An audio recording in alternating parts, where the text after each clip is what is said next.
শুক্রবার বিকেল থেকে ঢাকা বিশ্ববিদ্যালয়ের কেন্দ্রীয় গ্রন্থাগারের সামনে জড়ো হতে থাকেন কোটা সংস্কার আন্দোলনকারীরা। সেখানে যোগ দেন আশপাশের শিক্ষা প্রতিষ্ঠানের শিক্ষার্থীরাও। এদিকে ব্লকের কর্মসূচি না থাকলেও মিছিল করে শাহবাগে যান তারা, করেন সড়ক অবরোধ। তবে এতে বাধা দেয়নি আইনশৃঙ্খলা বাহিনী। আমাদের সেই আবেগ নিয়ে ফুটবলের মতো খেলছে। একবার লাথি দিয়ে সংসদ থেকে হাইকোর্ট, আবার হাইকোর্ট থেকে সংসদ। আন্দোলনকারীরা জানান, নির্বাহী বিভাগ থেকে সর্বোচ্চ ৫% কোটার নিশ্চয়তা না আসা পর্যন্ত কর্মসূচি চালিয়ে যাওয়ার ঘোষণায় অটল তারা।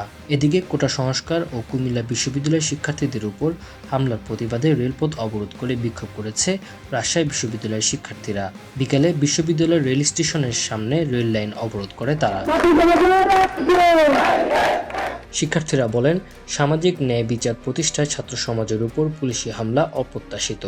এ সময় চাকরিতে মেধাবীদের অংশগ্রহণ নিশ্চিত করতে বর্তমান কোটা পদ্ধতি সংস্কারের দাবি জানান তারা। পরে ৪ ঘন্টা পর রাত ৯টার দিকে অবরোধ তুলে নেন শিক্ষার্থীরা। চট্টগ্রামে কোটা সংস্কারের দাবিতে বিক্ষোভ মিছিল ও সড়ক অবরোধ করেছেন শিক্ষার্থীরা। বিকাল 4:30টায় নগরীর ১৬শহর স্টেশনে জড়ো হন তারা।